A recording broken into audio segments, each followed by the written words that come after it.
మాకు ప్రతిరోజు గుర్తు చేశాడు. సార్ నానిగారు చెప్పండి సార్. ఇప్పుడు స్టోరీ అంతా శనివారం మీద డిపెండ్ అయింది కదా. ఇప్పుడు మరి గురువారం రిలీజ్ చేస్తున్నారు, అదేమన్నా మీకు అనిపించలా? ఏం చేద్దామంటారు మీరు? అది కూడా సింక్ అయితే బాగుండేది అనిపిస్తుంది. కాదు, ఏం చేద్దాం, శనివారం వేసి శనివారం తీసేద్దాం.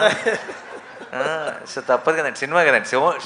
స్టోరీ శనివారం మీద ఉన్నంత మాత్రాన. అయితే మీకు రిలీజ్ సినిమాకి మీరు రన్నింగ్లో ఉన్నప్పుడే ఈటీవీలో ఒక ప్రోగ్రామ్ వచ్చింది, సరిపోదా శనివారం, దాని పేరు కూడా అది ఇంటిల్లి పాది. అవునా? చాలా దగ్గరికి వెళ్ళింది టైటిల్ అని అనిపించింది నాకు. ఎవరికైనా తెలుసా?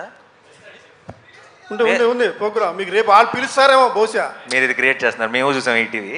సరిపోదా శనివారం అని లేదండి. జబర్దస్త్ బ్యాచ్ సరిపోదా శనివారం మార్చారు. ఇప్పుడు మార్చారా? చాలా రోజులైంది మీ స్టార్టింగ్లో ఉన్నప్పుడే.